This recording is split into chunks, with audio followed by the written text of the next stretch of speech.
మనం నిన్న ఎంట్రోపీ గురించి చెప్పుకున్నాం కదా. సో ఎంట్రోపీ యొక్క ఫార్ములా ఏంటి? Delta S is equal to Q reversible by T. Delta S is equal to Q reversible by T. So delta S of universe nothing but delta S of total అని కూడా అనొచ్చు, which is equal to delta S of system plus delta S of surrounding కదా. And isothermal reversible ప్రాసెస్లో మనం delta S total ఏమని నేర్చుకున్నాం? So delta S total is equal to delta S of system plus delta S of surrounding which is always equal to 0. ఈ 0 ఎప్పుడు వస్తుంది? Delta S of system and delta S of surrounding same magnitude but opposite sign ఉంటుంది కాబట్టి మనకి delta S of total equal to 0 వస్తుంది. అలానే irreversible process అప్పుడు delta S of total ఏముంటుంది? ఇది ఆల్వేస్ ఈక్వల్ టు 0. అంటే ఒక ప్రాసెస్ స్పాంటేనియస్గా అక్కర్ అవ్వాలి అన్నా, న్యాచురల్గా అక్కర్ అవ్వాలి అన్నా డెల్టా ఎస్ ఆఫ్ యూనివర్స్ లేదా టోటల్ ఎప్పుడు మనకి పాజిటివ్ వాల్యూనే ఇవ్వాలి. సో ఇది మనం నేర్చుకున్నాం. అండ్ దీని అప్లికేషన్ అంటే ఐసోథర్మల్ ప్రాసెస్లో ఎలాంటి ఫార్ములా యూజ్ చేయాలి, ఐసోథర్మల్, ఐసోబేరిక్, ఐసోకోరిక్ వంటి ప్రాసెస్లో మనకి ఎలాంటి ఫార్ములా వస్తుంది అది డిరైవ్ చేయాలి. సో ఫస్ట్ సేమ్ పైన ఉన్న ఫార్ములానే తీసుకుందాం. ఫర్ ఏ స్మాల్ చేంజ్ మనం ఇలా కూడా రాయొచ్చు, DS is equal to DQ by T. కానీ ఫస్ట్ లా ప్రకారం మనం ఏమని నేర్చుకున్నాం? Thermodynamics first law delta U is equal to Q plus W, అంటే DU is equal to DQ plus DW అని రాయొచ్చు for a small change. So అప్పుడు DQ is equal to ఏమవుతుంది? DU minus DW.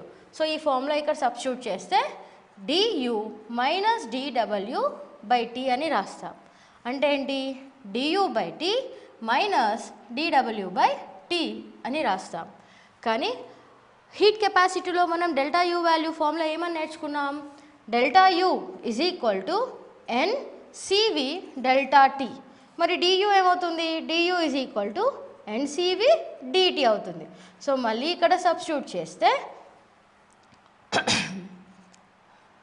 ఎన్సివి DT by T plus W formula ఏమని నేర్చుకున్నాం? Minus PDV. So ఇది minus of మళ్ళీ minus PDV by T.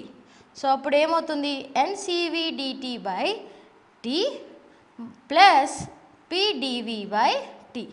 కానీ ideal gas equation ప్రకారం PV is equal to NRT కదా, అంటే P is equal to NRT by వి.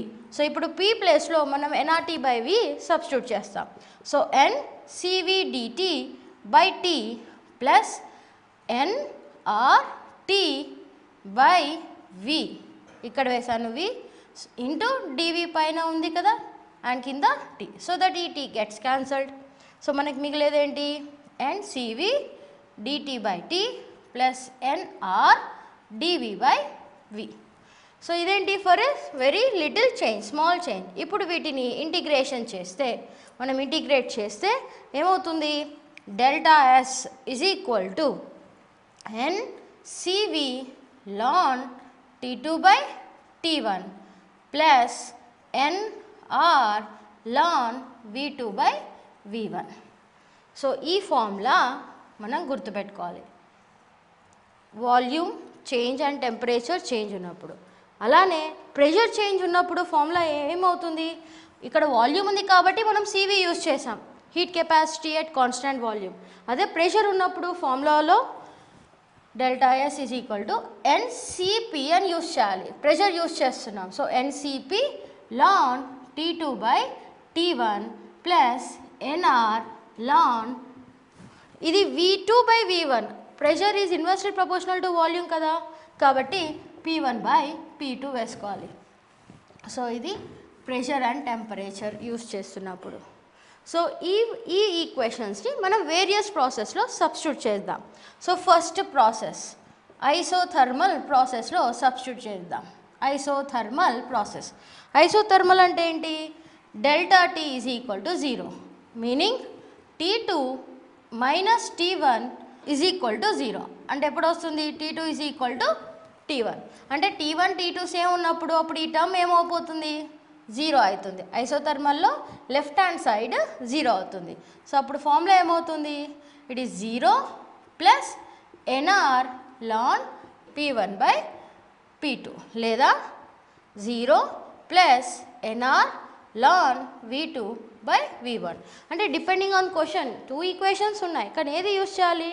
క్వశ్చన్లో ఇన్ఫర్మేషన్ని బట్టి, ప్రెషర్ ఇన్ఫర్మేషన్ ఇచ్చారా, వాల్యూమ్ ఇన్ఫర్మేషన్ ఇచ్చారా, దాన్ని బట్టి మనం యూస్ చేస్తాం. ఇప్పుడు second one, isochoric process. Isochoric process అంటే ఏది కాన్స్టాంట్? Delta V constant. అంటే V2 is equal to V1. అంటే వాల్యూమ్లో చేంజ్ లేదు. అప్పుడు ఏది 0 అవుతుంది? ఈ రైట్ సైడ్ టర్మ్ 0 అవుతుంది. V2 ఇంకా V1 సేమ్ కదా. So lawn V2 by V1 ఎంత? 0. 0 ప్లస్ సంథింగ్. సో మనకి ఇదే మిగులుతుంది. So delta S is equal to NCV ln T2 by T1. ఇది ఫార్ములా దేనికి? ఐసోకోరిక్ ప్రాసెస్కి.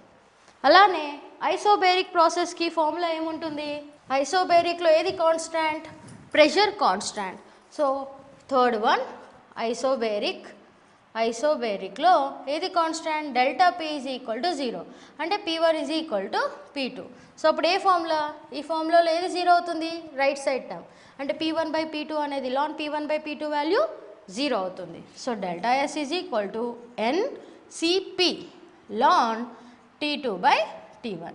సో ఇది ఐసోబేరిక్ ప్రాసెస్కి యూస్ చేస్తాం. Fourth, adiabatic process. Adiabatic process. Adiabatic process ఉన్నప్పుడు ఏది 0 అవుతుంది? Heat is constant. Change in heat is constant. Q is equal to 0. అంటే dQ equal to కూడా 0నే కదా. dQ ఈక్వల్ టు 0 అయితే మనకున్న యాక్చువల్ ఎంట్రోపీ ఫార్ములా ఏంటి? dQ by T. dQనే 0 ఉన్నప్పుడు మరి డెల్టా S కూడా 0 అవుతుంది కదా. కాబట్టి అడియాబాటిక్ ప్రాసెస్ని మనం ఐసెంట్రోపిక్ అని కూడా అనొచ్చు. ఐసెంట్రోపిక్. ఐసో అంటే కాన్స్టాంట్ కదా, ఇక్కడ ఎంట్రోపిక్ కాన్స్టాంట్ కాబట్టి ఐసెంట్రోపిక్ అని కూడా పిలవచ్చు. ఐసోఎంట్రోపిక్. అడియాబాటిక్ 0 కాబట్టి డెల్టా S వాల్యూ కూడా అడియాబాటిక్ ప్రాసెస్లో 0 అవుతుంది. సో ఈ 4 ఫార్ములాస్ మనం గుర్తుపెట్టుకోవాలి. ఎంట్రోపీ క్యాలిక్యులేట్ చేయమన్నప్పుడు అది కాన్స్టాంట్ టెంపరేచరా, లేదా కాన్స్టాంట్ వాల్యూమా, లేదా కాన్స్టాంట్ ప్రెషరా, లేదా అడియాబాటిక్ ప్రాసెసా, లేదా రెండూ చేంజ్ అవుతున్నప్పుడు పైన ఉన్న ఈ ఫార్ములా కానీ లేదా ఈ ఫార్ములా కానీ మనం యూస్ చేసుకోవాలి. ఒక ప్రాబ్లం చేసి చూద్దాం. First question, calculate delta S when 2 moles of SO2 undergo a change of state from 27 degrees Celsius and 1 atmosphere pressure to 327 degrees Celsius and 20 atmosphere pressure, and దాని యొక్క value Cp is equal to 6 calories per degree per mole. ఇది question. ఇచ్చిన information ఏంటి ఈ క్వశ్చన్లో మనకి? ఈ క్వశ్చన్లో నెంబర్ ఆఫ్ మోల్స్ 2 అని ఇచ్చారు. T1 27 డిగ్రీ సెల్సియస్ అంటే 300 కెల్విన్. T2 327 డిగ్రీ సెల్సియస్ అంటే 600 kelvin. P1 1 atmosphere, P2 20 atmosphere, Cp 6 calories per degree per mole. So ఇది ఇచ్చిన ఇన్ఫర్మేషన్. క్యాలిక్యులేట్ చేయమన్నది ఏంటి? Delta S. So delta S ఇక్కడ టెంపరేచర్ ఇంకా ప్రెషర్ రెండూ చేంజ్ అవుతున్నాయి. సో డెల్టా S ఫార్ములా ఏమవుతుంది ఇప్పుడు? NCP ln T2 by T1 plus nR ln P1 by P2. P1 by P2. So ln is equal to 2.3 log kada. So 2.303 n enta 2, Cp enta 6 into log T2 600 by 300 అంటే log 2 plus 2 into R value దేంట్లో తీసుకోవాలి, Cp value దేంట్లో ఇచ్చారు, క్యాలరీస్లో, కాబట్టి R కూడా క్యాలరీస్లోనే తీసుకోవాలి, జౌల్స్లో ఎర్గ్స్లో మాత్రం తీసుకోకూడదు. ఆ యూనిట్స్, ఆ ఫార్ములాలో ఏవైతే యూనిట్స్ ఉన్నాయో ఆ యూనిట్స్ మాత్రమే Rతో మ్యాచ్ అవ్వాలి. So R is equal to 2, 1.98 calories around 2 తీసుకుందాం. 2 ఇంటూ 2.303 లాగ్ P1 ఎంత 1, P2 20, అంటే ఇదేమవుతుంది లాగ్ 0.05 అవుతుంది. ఇది లాగ్ 2. లాగ్ 2 వాల్యూ ఎంత 0.03 అండ్ ఇది 0.3010. ఇది 1 కంటే తక్కువ ఉంది కదా లాగ్ వాల్యూ, కాబట్టి ఇది -1.3 వస్తుంది, అది -1.3. సో ఇవన్నీ సబ్స్టిట్యూట్ చేస్తే, క్యాలిక్యులేట్ చేస్తే మనకి వచ్చే value -3.68 calories per degree. Calories per degree. So ఇలా క్యాలిక్యులేట్ చేయాలి. ఇది first question. Second question, 5 moles of an ideal gas, 5 moles of an ideal gas allowed to expand isothermally. So em process is isothermally and irreversibly from 10 liters to 100 liters at 300 Kelvin. Calculate entropy. So దీంట్లో కూడా ఏం calculate చేయాలి, entropy calculate చేయాలి. So ఇక్కడ information చాలా తక్కువ ఉంది, ఎందుకు, ఐసోథర్మల్ ప్రాసెస్ కదా, అండ్ ఐసోథర్మల్ ప్రాసెస్లో T1 is equal to T2. So అప్పుడు మనకు కావాల్సిన ఫార్ములా ఏంటి, delta S is equal to NR 2.303 log V2 by V1. ఎందుకు, T1 బై T2 0 కాబట్టి, లాగ్ T1 బై T2 0 కాబట్టి ప్లస్ 0నే వస్తుంది. So here N is equal to N ఎంత 5 moles. R దేంట్లో క్యాలిక్యులేట్ చేయాలి, ఏ ఇన్ఫర్మేషన్ ఇవ్వలేదు కాబట్టి ఆప్షన్స్ మనకి ABCD ఆప్షన్స్ ఇస్తారు కదా. సో ఆప్షన్స్లో ఉన్న వాల్యూ యొక్క యూనిట్స్ని బట్టి క్యాలరీస్లో ఇవ్వచ్చు, వాళ్ళు జౌల్స్లో ఇవ్వచ్చు, లేదా ఎర్గ్స్లో కూడా ఇవ్వచ్చు. సో ఆ ఆప్షన్స్లో ఉన్న యూనిట్స్ని బట్టి మనం ఇక్కడ ఆర్ సబ్స్టిట్యూట్ చేసుకోవాలి. ఫర్ ఎగ్జాంపుల్ R క్యాలరీస్ అనుకుందాం. సో R వాల్యూ క్యాలరీస్ అయితే 2 ఇంటూ 2.303 లాగ్ V2 ఎంత, V2 ఇస్ 100 liters, V1 10, అప్పుడు ఏమవుతుంది log 10 is 1. So overall answer మనకి ఎంత 23 క్యాలరీస్ వస్తుంది. ఆన్సర్ పాజిటివ్ వచ్చింది. డెల్టా S ఇర్రివర్సిబుల్ కాబట్టి ఎప్పుడు టోటల్ మనకి పాజిటివ్ రావాల్సిందే.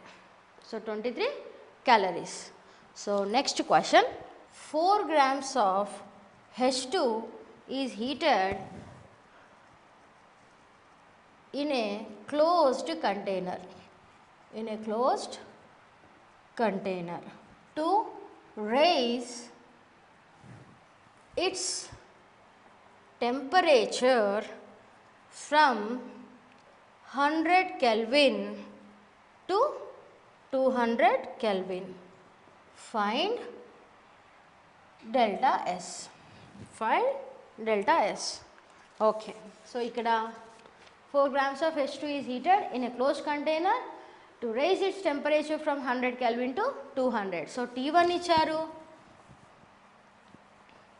ఎంత 100 Kelvin, T2 ఎంత 200 Kelvin, అండ్ 4 grams అంటే మాస్ ఇచ్చారు 4 grams. నెంబర్ ఆఫ్ మోల్స్ మనం కనుక్కోవచ్చు ఎలా, number of moles is equal to mass by molecular weight. 4 molecular weight of hydrogen ఎంత 2. సో ఎన్ని మోల్స్ 2 moles, 4/2 ఎంత అవుతుంది 2 మోల్స్ అవుతుంది. Then next information delta S అడుగుతున్నారు. సో ఇది ఏం ప్రాసెస్, ఐసోకోరికా ఐసోబెరికా, ఇన్ఫర్మేషన్ తక్కువ ఉంది. మరి కంప్లీట్ ఈక్వేషన్ కావాలంటే మనకి V1 V2 లేదా P1 P2 కావాలి. కానీ ఇక్కడ ఒక క్లూ ఇచ్చారు. ఫస్ట్ లైన్ చూడండి, 4 grams of H2 is heated in closed container. Close కంటైనర్లో మనం ఎప్పుడైనా ఎక్స్పెరిమెంట్ చేస్తే లేదా కంటైనర్ అని ఇచ్చారు కాబట్టి వాల్యూమ్ ఆఫ్ ది కంటైనర్ ఏమవుతుంది, కాన్స్టాంట్ అవుతుంది. అంటే V1 ఎంత ఉంటుందో V2 కూడా అంతే ఉంటుంది. సో ఇక్కడ V1 is equal to V2 అంటే ఏం process, isochoric process. Isochoric process. So మనం ఇప్పుడు ఏం ఫార్ములా యూజ్ చేయాలి, delta S is equal to NCV 2.303 log T2 by T1 use చేయాలి. V1 by V2 అవసరం లేదు. సో N వాల్యూ ఉంది, T1 T2 ఉంది, మరి CV ఎలా, CV కూడా ఇన్ఫర్మేషన్ ఇవ్వలేదు కదా. మనం మొలార్ హీట్ కెపాసిటీలో నేర్చుకున్నాం, మోనో అటామిక్ గ్యాసెస్కి గామా వాల్యూ ఎంత, గామా అంటే ఏంటి, CP by CV. గామా ఎంత 1.66 మోనో అటామిక్కి, డై అటామిక్కి ఎంత 1.4, ట్రై అటామిక్కి ఎంత 1.33. మరి హైడ్రోజన్ అనేది ఏం atomic gas, diatomic gas. So diatomic gas కాబట్టి గామా వాల్యూ ఎంత 1.4 అంటే CP by CV వాల్యూ 1.4. అప్పుడు CV ఒక్కటే ఎలా క్యాలిక్యులేట్ చేయాలి, మనకి ఇంకో ఈక్వేషన్ ఉంది, CP minus CV is equal to R. So divide with CV both the side. అప్పుడు ఏమవుతుంది, CP by CV గామా కదా. So 1.4 minus 1 is equal to R by CV. అంటే 1.4 minus 1 ఎంత వస్తుంది మనకి ఇక్కడ, R by CV is equal to 0.4. Nothing but CV is equal to R by 0.4. R by 0.4 nothing but 3 by 2 R. Nothing but 3 by 2 R. అలా అని ప్రతిసారి ఈ equation calculate చేసే అవసరం లేదు. సో ఎప్పటికీ మోనో అటామిక్కి డై అటామిక్కి వాల్యూస్ గుర్తుపెట్టుకోవాలి. CP వాల్యూ మోనో అటామిక్కి CP value 7 by 2R, CV value 5 by 2R. అలానే డై అటామిక్కి CP value 5 by 2R, CV value 3 by 2R. ఇది డై అటామిక్కి, ఇది మోనో అటామిక్కి. సో మన CP వాల్యూ ఇక్కడ 5 by 2 వస్తుంది. So CP is equal to 5 by 2, CV is equal to 5 by 2. So delta yes ఇప్పుడు ఎలా క్యాలిక్యులేట్ చేస్తాం, N is 2 moles into CV 5 by 2 R. R అలానే పెట్టాలి, అన్లెస్ మనకి యూనిట్స్ తెలియదు కదా, కాబట్టి మనం R సబ్స్టిట్యూట్ చేయలేము. So 2 into 5 by 2 R into 2.303 into log T2 ఎంత ఇచ్చారు 200. సో log 2 అని మనం డైరెక్ట్ రాయొచ్చు, 200 by 100. So nothing but 2 log 2 ఎంత 0.3010. సో ఇలా క్యాలిక్యులేట్ చేస్తే మనకు వచ్చే answer 3.4545 R. 3.4545 R. R values, R యూనిట్స్ని బట్టి మనం R సబ్స్టిట్యూట్ చేసుకుంటాం. ఒకవేళ క్యాలరీస్ అనుకోండి, సో 3.45 ఇంటూ 2 అంటే అప్పుడు ఆన్సర్ ఏమవుతుంది 6.9 అవుతుంది, 6.9 calories. So depending on R values మనం చూసుకుంటాం. So next, the expansion process of 2 moles of argon gas proceeds so that the pressure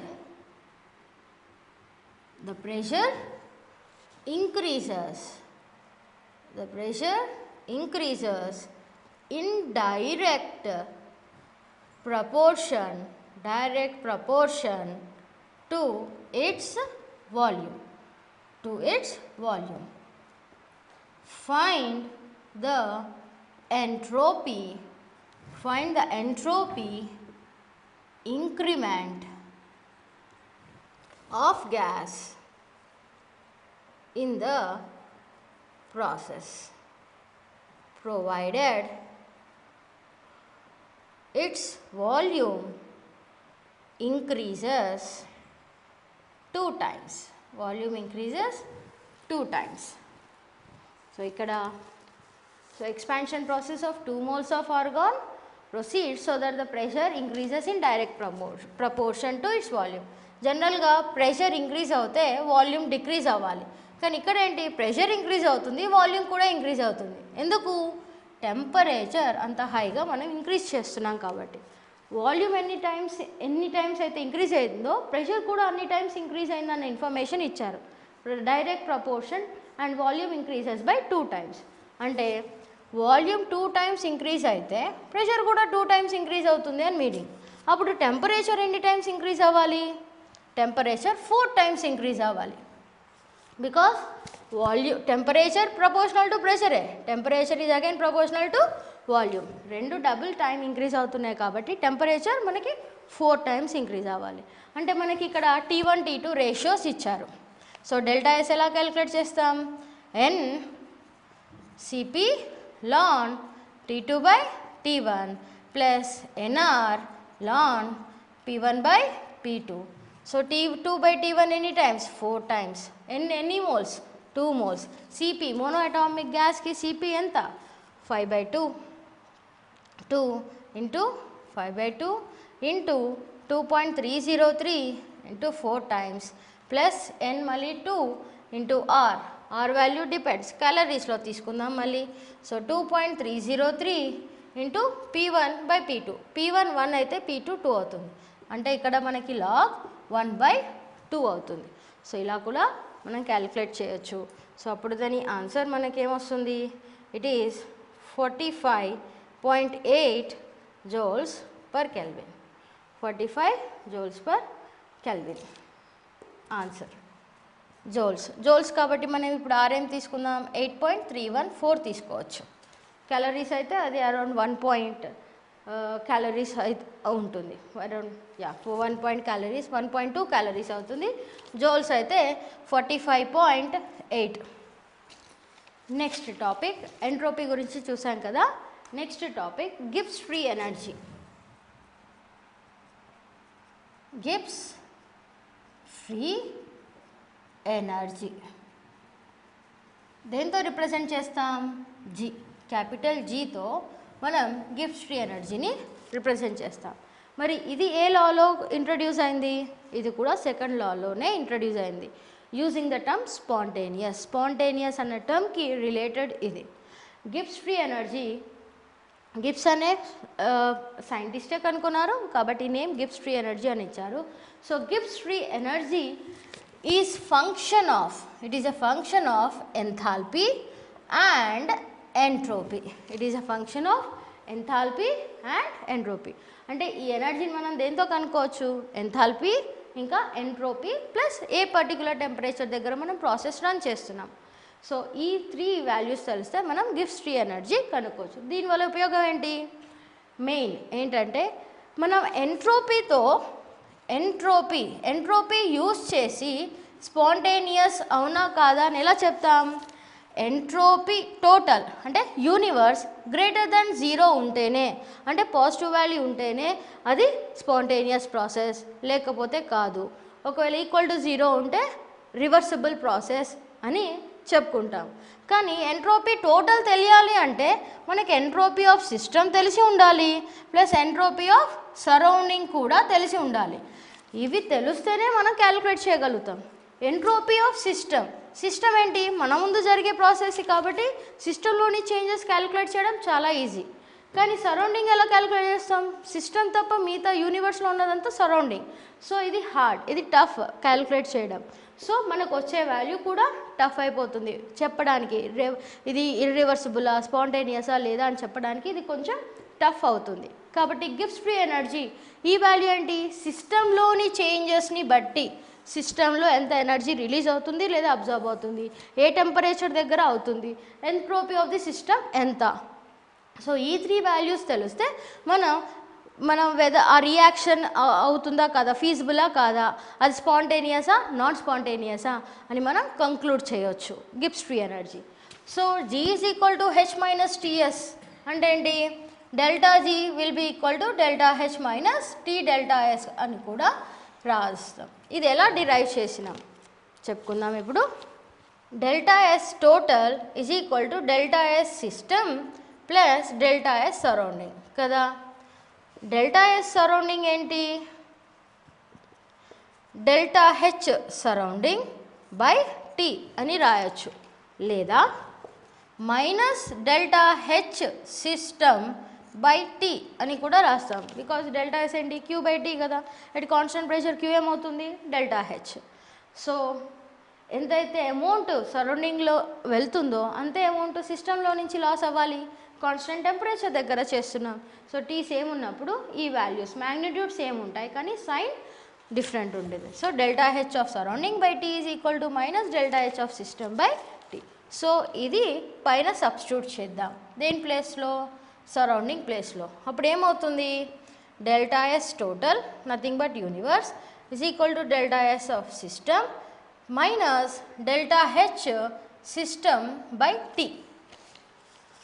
so టెంపరేచర్తో మల్టిప్లై చేస్తే బోత్ ద సైడ్స్ అప్పుడు మనకేమొస్తుంది? T delta S total is equal to T delta S system minus delta H వస్తుంది. కానీ మనం ఎంట్రోపీలో నేర్చుకున్నాం ఒక process ఇర్రివర్సిబుల్గా అవ్వాలి అంటే స్పాంటేనియస్గా అవ్వాలి. డెల్టా ఎస్ ఆఫ్ టోటల్ ఏముండాలి? పాజిటివ్ ఉండాలి, గ్రేటర్ దాన్ 0 ఉండాలి. మరి delta S of total 0 greater than 0 ఉంటే టీ ఇంటూ దట్ వాల్యూ కూడా గ్రేటర్ దాన్ 0నే ఉంటుంది కదా. కాబట్టి ఈ వాల్యూ ఎప్పుడు పాజిటివ్ ఉంటుంది. సో ఈ వాల్యూ పాజిటివ్ ఉంటే T delta S of system since T delta S of total should be greater than 0 కాబట్టి T delta S of system minus delta H కూడా గ్రేటర్ దాన్ 0 ఉండాలి. అంటే దీన్ని రివర్స్ చేసామనుకోండి, delta H of system minus T delta S reverse చేస్తున్నా minus T delta S should be less than 0 అవుతుంది కదా అప్పుడు. కానీ delta H minus T delta yes ఏంటి? Delta G, Gibbs free energy. So ఏం ప్రూవ్ చేస్తున్నాం అంటే delta G value should be less than 0 ఎప్పుడు? For irreversible process. For irreversible spontaneous process, ఒక ప్రాసెస్ స్పాంటేనియస్గా అక్కర్ కావాలి, ఆ పర్టికులర్ టెంపరేచర్ దగ్గర అవ్వాలి అంటే దాని డెల్టా జీ వాల్యూ ఎప్పుడు 0 కంటే తక్కువ ఉండాలి. సో ఇది గిబ్స్ ఫ్రీ ఎనర్జీ ఫార్ములా. ఈ ఫార్ములానే డెల్టా జీ, దీన్నే గిబ్స్ హెల్మోల్ట్జ్ ఈక్వేషన్ అని కూడా అంటాం. గిబ్స్ హెల్మోల్ట్జ్ ఈక్వేషన్, దీన్నే గిబ్స్ హెల్మోల్ట్జ్ ఈక్వేషన్ అంటాం. ఈ ఈక్వేషన్ వేరియేషన్స్ చూద్దాం. అంటే temperature, high temperature, low temperature, delta H negative ఉంటే ఏంటి, డెల్టా హెచ్ పాజిటివ్, లేదా delta S negative and positive. So ఆ వేరియేషన్స్ సబ్స్టిట్యూట్ చేసి డెల్టా జీ గురించి క్యాలిక్యులేట్ చేద్దాం. డెల్టా హెచ్ ఫస్ట్ ఈక్వేషన్ పెట్టుకుందాం. Delta G is equal to delta H minus T delta S. ఇది Gibbs Helmholtz equation. So delta H, delta S, temperature, delta G, feasibility, ఆ reaction అవుతుందా కాదా. Delta H positive ఉంది, delta S negative ఉంది. పైన substitute చేద్దాం. Delta S positive, delta S negative. Minus of minus ఏమవుతుంది?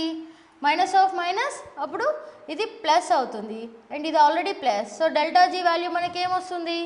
Positive వస్తుంది. సో మనం ఏ వాల్యూ తీసుకున్నా ఈ ప్రాసెస్లో డెల్టా హెచ్ పాజిటివ్ ఉండి డెల్టా ఎస్ నెగిటివ్ ఉంటే డెల్టా జీ వాల్యూ ఎప్పుడు నెగిటివే వస్తుంది. ఏ టెంపరేచర్లోనైనా సరే, టెంపరేచర్ మనం పెంచినా పెంచకపోయినా తగ్గించినా లేదా మనకి ఆల్ టెంపరేచర్స్ దగ్గర మనకి డెల్టా జీ పాజిటివ్ వస్తుంది. అంటే అది స్పాంటేనియస్ రియాక్షన్ అనొచ్చా? అది ఎప్పటికీ స్పాంటేనియస్ రియాక్షన్ అవ్వదు. So it is non spontaneous, not feasible అనాలి. Non spontaneous reaction, it is non spontaneous. అది ఆ రియాక్షన్ ఎప్పటికీ అక్కర్ అవ్వదు. నెక్స్ట్, ఇది నెగిటివ్ ఉండి ఇది పాజిటివ్ ఉంటే, ఇప్పుడు delta H negative, delta S positive, అప్పుడు ఏమవుతుంది? డెల్టా జీ ఇది already negative, so minus of plus ఏమవుతుంది, మనకు వాల్యూ ఎప్పుడు నెగిటివ్ వస్తుంది. అంటే డెల్టా జీ వాల్యూ ఎప్పుడు నెగిటివ్ వస్తుంది. ఆల్ టెంపరేచర్, ప్రతి టెంపరేచర్ దగ్గర మనకి వాల్యూ నెగిటివ్, అంటే స్పాంటేనియస్గా రన్ అవుతూనే ఉంటుంది. ఎంత టెంపరేచర్ ఇచ్చినా సరే ఆ రియాక్షన్ వెళ్తూనే ఉంటుంది. సో ఇది ఎప్పటికీ స్పాంటేనియస్ రియాక్షన్. నెక్స్ట్, ఇప్పుడు ఇది పాజిటివ్ ఉంది, ఇది కూడా పాజిటివ్ ఉంది. సో అప్పుడు ఎలా క్యాలిక్యులేట్ చేస్తాం, రెండు పాజిటివ్ ఉంటే పాజిటివ్ మైనస్ ఆఫ్ పాజిటివ్ అంటే మైనస్. సో ఈ వాల్యూ ఏమవుతుంది, మనకి ప్లస్ ఇటు సైడ్ నెగిటివ్ ఉంది. సో మనకి స్పాంటేనియస్ రావాలి అంటే ఈ వాల్యూ ఎక్కువ ఉండాలి. ఈ వాల్యూ ఎక్కువ ఉండాలి అంటే టెంపరేచర్ ఏమవ్వాలి, హై టెంపరేచర్ అవ్వాలి. సో రెండు పాజిటివ్ ఉన్నప్పుడు టెంపరేచర్ పైన డిపెండ్ అయి ఉంటుంది. లో టెంపరేచర్, హై టెంపరేచర్, రెండు టెంపరేచర్స్కి చూద్దాం. హై టెంపరేచర్ చూద్దాం. హై టెంపరేచర్ అయితే ఏ వాల్యూ ఇంక్రీజ్ అవుతుంది, రైట్ సైడ్ వాల్యూ ఇంక్రీజ్ అవుతుంది. అంటే మనకి డెల్టా జీ నెగిటివ్ వస్తుంది. అంటే మళ్ళీ రియాక్షన్ ఏమవుతుంది, స్పాంటేనియస్ అవుతుంది. అదే లో టెంపరేచర్ తీసుకుంటే, తక్కువ టెంపరేచర్ తీసుకుంటే మనకి లెఫ్ట్ సైడ్ వాల్యూ పెరుగుతుంది. అప్పుడు డెల్టా జీ పాజిటివ్ అయ్యే ఛాన్సెస్ ఉంటాయి. సో అప్పుడు రియాక్షన్ ఏమవుతుంది, నాన్ స్పాంటేనియస్ రియాక్షన్. నెక్స్ట్, ఇది నెగిటివ్, ఇది కూడా నెగిటివ్, రెండు నెగిటివ్ ఉంటాయి. సో ఇప్పుడు రెండు నెగిటివ్గా ఉంటే మళ్ళీ టెంపరేచర్ పైనే డిపెండ్ అయి ఉంటుంది. ఇది నెగిటివ్, ఓకే, బట్ ఇది కూడా నెగిటివ్, అంటే మైనస్ ఆఫ్ మైనస్ ఏమైంది, పాజిటివ్ అయింది. అంటే టెంపరేచర్ ఎంత ఉండాలి, మనకి తక్కువ ఉండాలి. సో లో టెంపరేచర్ దగ్గర నెగిటివ్ అయ్యే ఛాన్స్ ఉంది, హై టెంపరేచర్ దగ్గర పాజిటివ్ అయ్యే ఛాన్స్ ఉంది. సో లో టెంపరేచర్ నెగిటివ్ అయితే ఏమవుతుంది, అప్పుడు అది స్పాంటేనియస్ రియాక్షన్ అవుతుంది. అండ్ పాజిటివ్ అయితే ఏమవుతుంది, నాన్ స్పాంటేనియస్ రియాక్షన్ అవుతుంది. మరి ఒకవేళ delta H value, T delta S value రెండు సేమ్ ఉంటే, ఏది ఎక్కువ తక్కువ ఉండకుండా రెండు సేమ్ ఉంటే అప్పుడు ఆ రియాక్షన్, ఆ ప్రాసెస్ని ఏమంటాం, ఆ ప్రాసెస్ని రివర్సబుల్ ప్రాసెస్ అంటాం. రివర్సబుల్ ప్రాసెస్ అంటే డెల్టా జీ వాల్యూ ఎప్పుడైతే జీరో ఉంటుందో ఆ ప్రాసెస్ అన్నీ రివర్సబుల్ ప్రాసెస్. ఎందుకు, డెల్టా హెచ్ ఎక్కువగా లేదు, టీ డెల్టా ఎస్ కూడా ఎక్కువ, రెండు సమానంగా ఉన్నాయి కాబట్టి నా ఆర్డర్ ఎక్కువ లేదు, డిజార్డర్నెస్ కూడా ఎక్కువ లేదు. ఒక స్పాంటేనియస్ రియాక్షన్ అవ్వాలి అంటే మనకి ర్యాండమ్నెస్ ఎక్కువ ఉండాలని నిన్న చెప్పుకున్నాం. ర్యాండమ్నెస్ ఎక్కువ అంటే ఏంటి, డెల్టా ఎస్ ఎక్కువ ఉండాలి, ఎంట్రోపీ పాజిటివ్ అయి ఉండాలి. సో అంటే మనకి right side term delta G negative రావాలి కదా, డెల్టా జీ నెగిటివ్ వస్తే స్పాంటేనియస్ అని చెప్పుకుంటున్నాం. అంటే ఈ రైట్ సైడ్ టర్మ్ మనకి ఎక్కువ ఉండాలి, అంటే ర్యాండమ్నెస్ ఎక్కువ ఉండాలి. ఈ లెఫ్ట్ ఇదేంటి, ఆర్డర్డ్ ఫామ్లో ఉండడం. ఆ ఆర్డర్డ్ ఫామ్ని స్లోగా ర్యాండమ్ ఫామ్కి చేంజ్ అవుతే అప్పుడు మనకి స్పాంటేనియస్ అవుతుంది రియాక్షన్. కాబట్టి డెల్టా జీ నెగిటివ్ ఉంటేనే అది స్పాంటేనియస్, జీరో ఉంటే స్పాంటేనియస్ కాదు, రివర్సబుల్. నా ముందరికి వెళ్ళట్లే, నా వెనక్కి వెళ్ళటం లేదు. సో ఇది variation with different science with positive negative enthalpies and entropy గుర్తుపెట్టుకోండి, ఇంపార్టెంట్. గిబ్స్ ఫ్రీ ఎనర్జీ అనేది, డెల్టా జీ అనేది మనం 2 టైప్స్గా డివైడ్ చేసుకోవచ్చు. 2 వేస్ ఆఫ్ డెఫినేషన్స్ ఉంటాయి, 2 వేస్గా మనం వాటిని రిప్రజెంట్ చేయవచ్చు. 2 వేస్ ఉన్నాయి. ఒకటి standard Gibbs free energy delta G nought అని రిప్రజెంట్ చేస్తాం. Standard Gibbs free energy,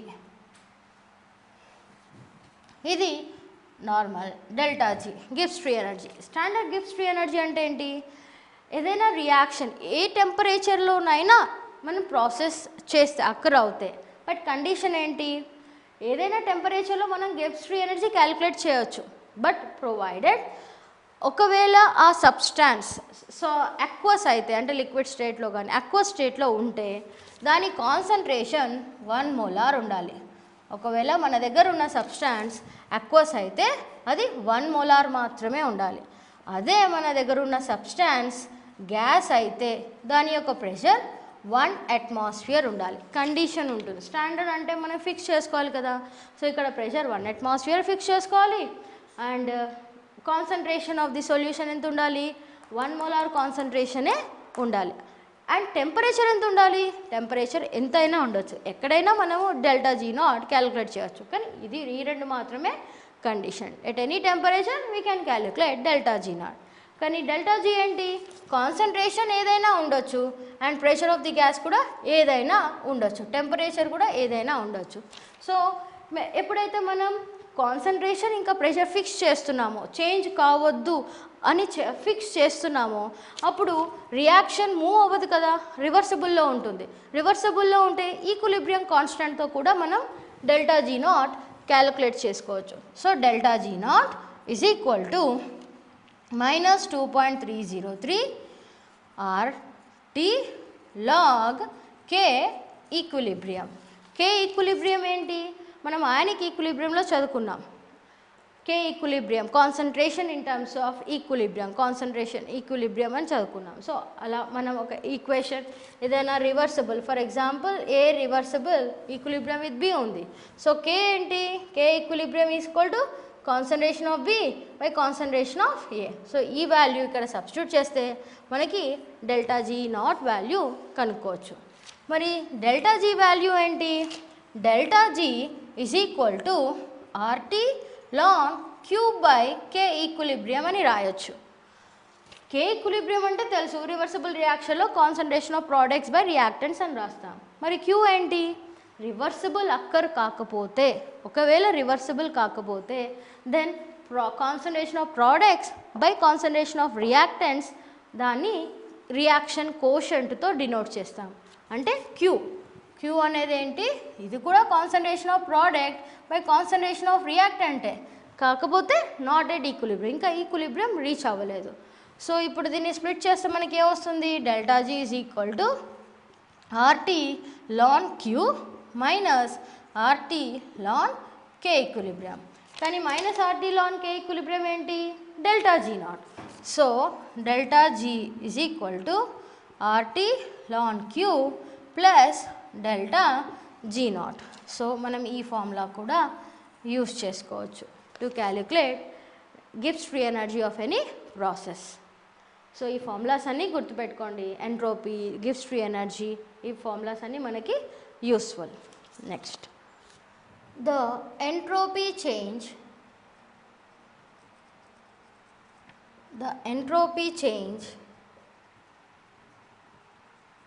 of a chemical reaction is 2 kilojoules per mole. 2 kilojoules per mole Kelvin. And reaction is spontaneous. Reaction is spontaneous above 300 Kelvin. Important. Then calculate delta H. Calculate delta H. ఇది ఇచ్చిన information ఏంటి? Entropy ఇచ్చారు, delta S ఎంత? 2 kilojoules per mole per Kelvin. And reaction ఈ spontaneous. ఎప్పుడు spontaneous? Above 300 కెల్వినే spontaneous. అంటే below that ఏమవుతుంది? రియాక్షన్ అవ్వదు కదా. అంటే reaction is at equilibrium at 300. 300 above అయితే మూవ్ అవుతుంది, 300 బిలో అవ్వదు. అంటే ఎట్ 300 అది ఏమవుతుంది? రివర్సిబుల్లో ఉంది. So at 300 Kelvin delta G is equal to 0 కదా. మరి డెల్టా జీ 0 అయితే పైన ఉన్న మనకి తెలిసిన గిబ్స్ ఫ్రీ ఎనర్జీ ఏంటి formula? Delta G is equal to delta H minus T delta S. So delta G 0 అయితే delta H should be equal to T delta S and delta H by delta S should be equal to T. Temperature ఎంత ఇచ్చారు? 300 Kelvin ఇచ్చారు. So మనకు direct delta S కావాలి, H కావాలి, కాబట్టి 300 into delta S ఎంత? 2 kilojoules. So answer will be around 600 kilojoules లేదా 6 into 10 to the power of 5 only joules. 6 into 10 to the power of 5 joules అని పెట్టుకోవచ్చు పర్ మోల్. సో ఇలా మనం క్యాలిక్యులేట్ చేస్తాం. సో టెంపరేచర్ అబోవ్ 300 ఉంటే అది ఇర్రివర్సిబుల్ అవుతుంది. అప్పుడు మనం డెల్టా జీ వాల్యూ కావాలి క్యాలిక్యులేట్ చేయడానికి. ఇప్పుడు క్లూ దొరికింది కదా, అబోవ్ 300 అయితేనే ఇర్రివర్సిబుల్ అవుతుంది అంటే స్పాంటేనియస్ అవుతుంది అని. కాబట్టి డెల్టా జీ 0 అని మనం ఫిక్స్ చేసుకోవచ్చు. సో డెల్టా జీ 0 కాబట్టి మనకి ఈ రెండు తెలిస్తే చాలు, టీ ఇంకా delta S. So delta S is equal to 300 × 2 delta S value ఇచ్చారు. సో ఇలా ఈ క్వశ్చన్ సాల్వ్ చేసుకోవచ్చు. Next question, the delta H and delta S of a certain reaction are 30.54 kilojoules, 152 joules per Kelvin respectively.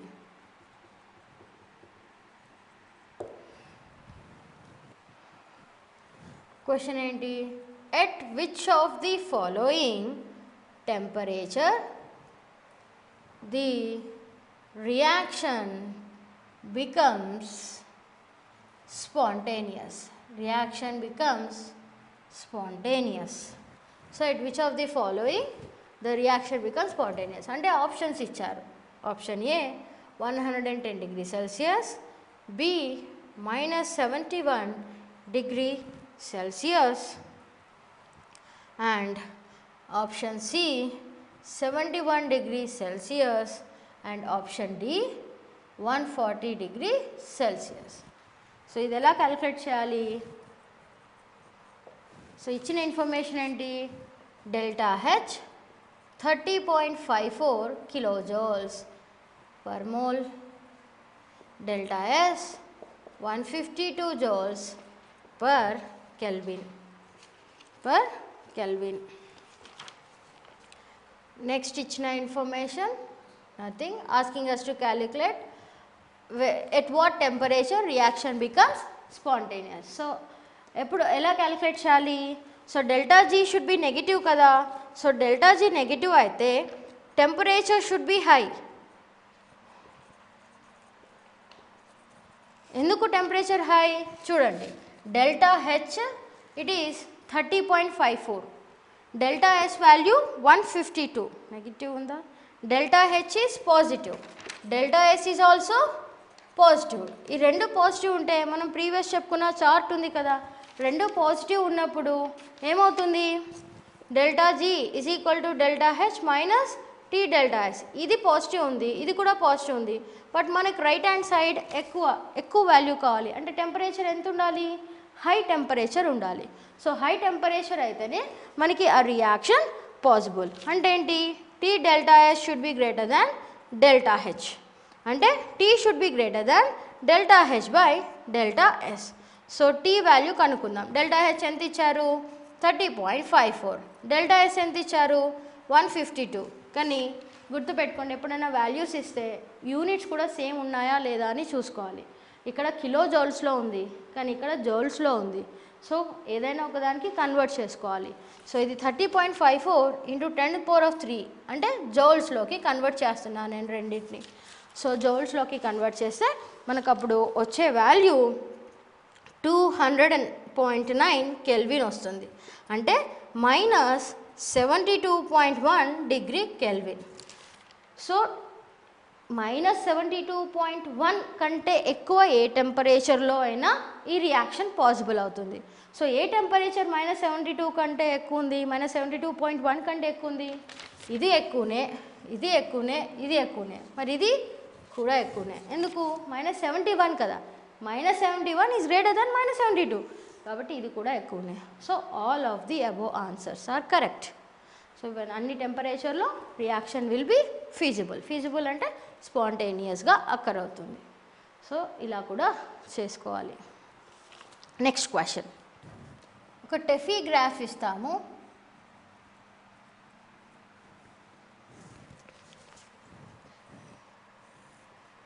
Entropy versus temperature.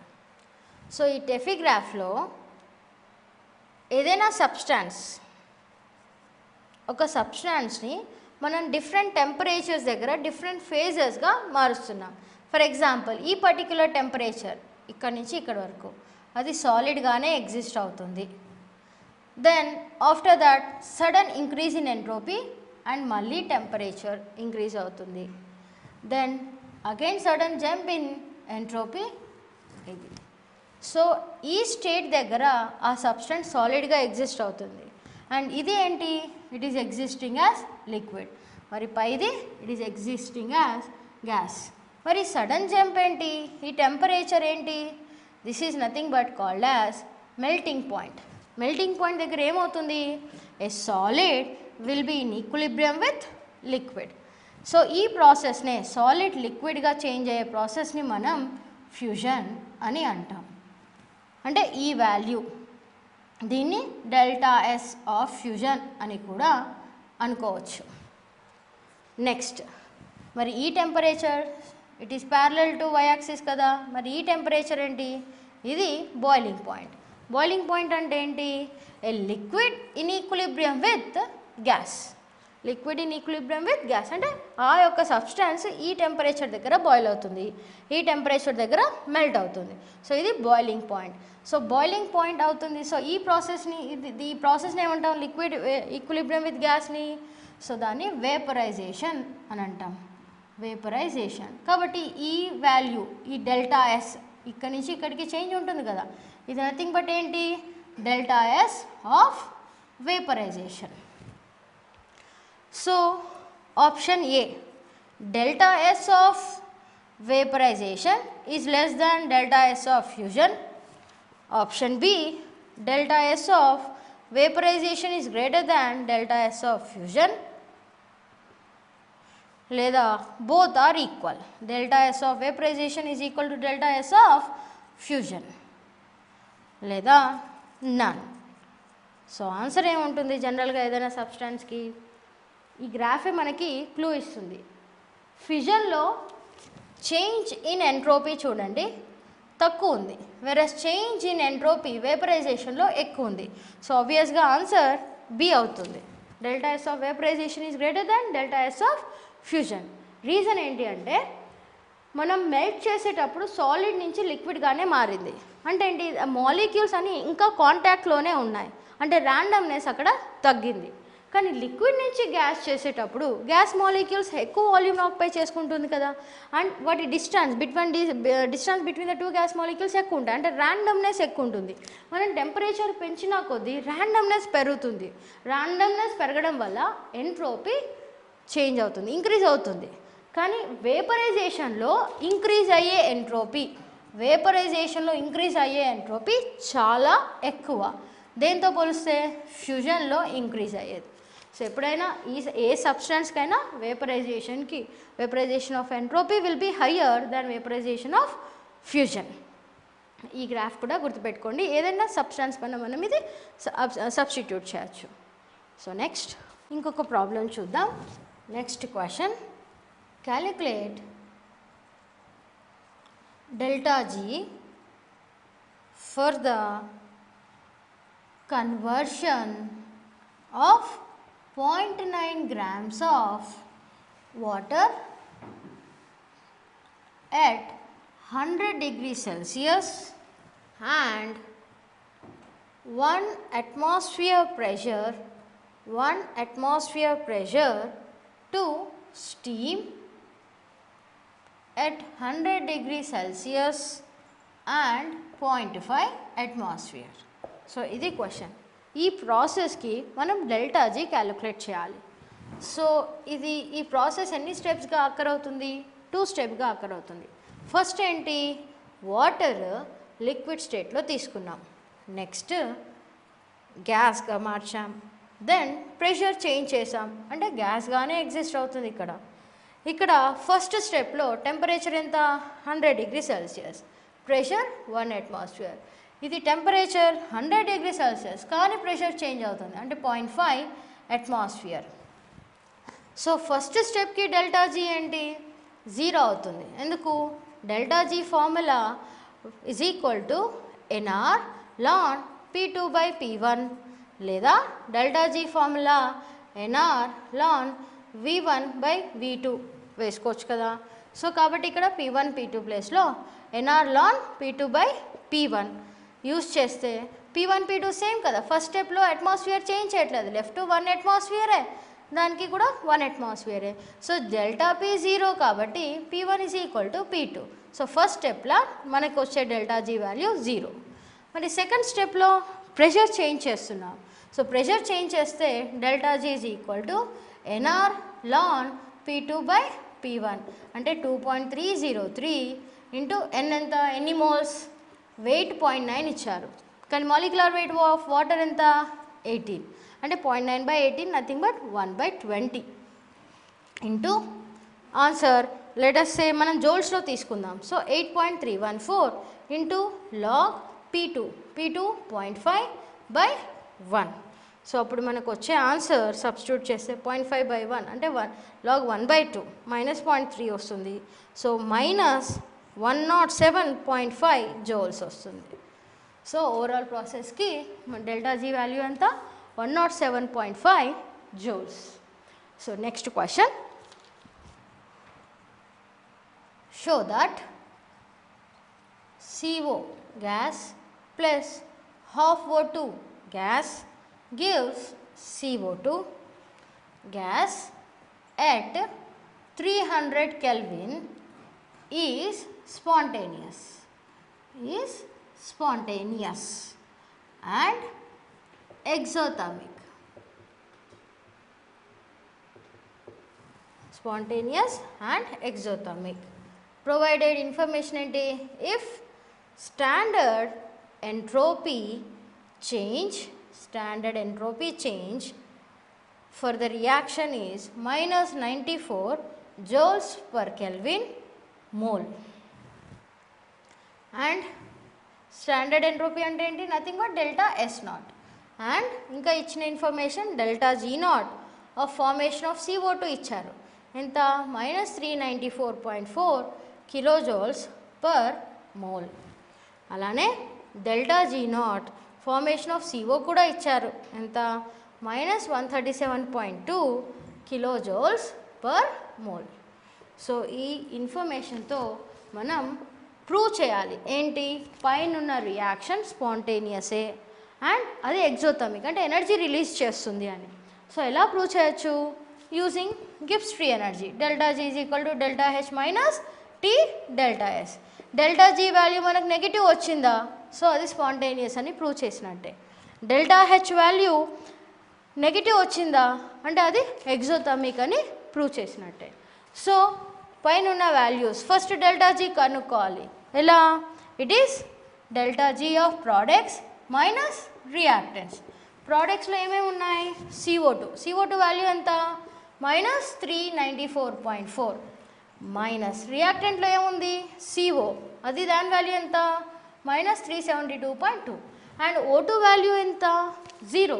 O2 అనేది ఎలిమెంటల్గా ఫామ్గా exist అవుతుంది, మనం తయారు చేసింది కాదు, కాబట్టి దాని డెల్టా G వాల్యూ 0నే వస్తుంది. So next delta G value calculate చేస్తే -257.2. సో మనం first part of the question చేసేసినట్టే. Second part of the question delta H కూడా ప్రూవ్ చేయాలి కదా నెగిటివ్ అని. సో సేమ్ పైన ఉన్న ఈక్వేషన్లో ఈ -257.2 = డెల్టా H మైనస్ టెంపరేచర్ ఎంత, 300 అండ్ డెల్టా S ఎంత, -94 జౌల్స్. కిలో జౌల్స్లో తీసుకుంటే బెటర్, ఈ రెండు కిలో జౌల్స్లో ఉంది కదా, సో ఇంటూ 10⁻³ కిలో జౌల్స్లో తీసుకుంటే మనకి ఇక్కడ డెల్టా H వాల్యూ నెగిటివ్ వస్తుంది, -229 కిలో జౌల్స్ వస్తుంది, అంటే నెగిటివ్, అంటే హెన్స్ ఇట్ ఈస్ ప్రూవ్డ్. పైన ప్రాసెస్ ఎగ్జోథర్మిక్ అండ్ స్పాంటేనియస్ అని మనం ఈ ఇన్ఫర్మేషన్ యూస్ చేసి ప్రూవ్ చేస్తున్నాం.